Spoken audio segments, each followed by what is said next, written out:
Hey guys, so last night I was working in SDR-Console, getting ready for a couple upcoming videos that I've been working on, and I got a little sidetracked and started just playing around with all kinds of random stuff.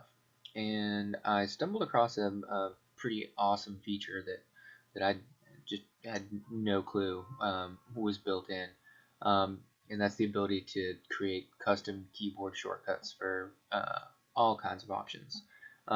So I'll show you a quick little demo here, and then I'll show you how you can do it. So right now I'm in upper sideband, and we'll go ahead and I set up L key for lower sideband. So I just hit the L key and boom, switched over.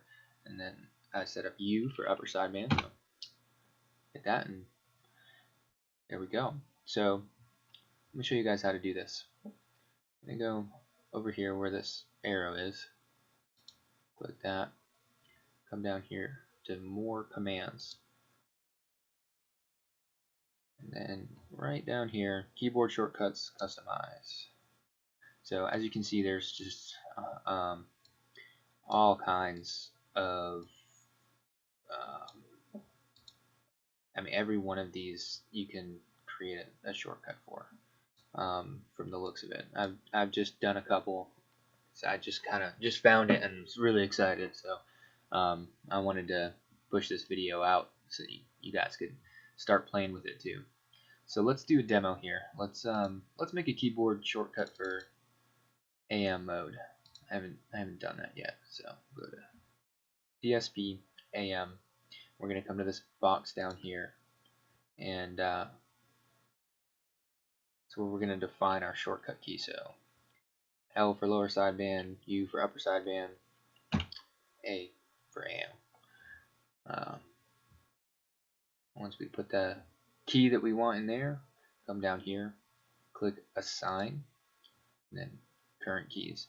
If you want to change something up later, and you can click this here and hit remove, and then that frees up that key again if you wanted to use it for something else. But we definitely want this as AM, so let's put that back.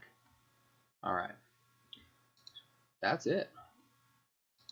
Close that out and let's test it out.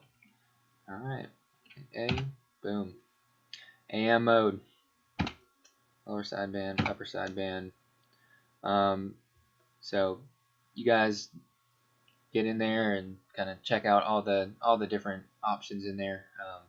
Like I said, I was really stoked when I found this. I had no idea you could do this, so I wanted to share that with y'all.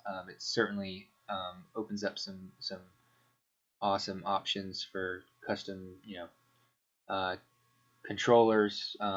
Mike up in New York, I'm sure, is going to have a field day when he starts playing with this.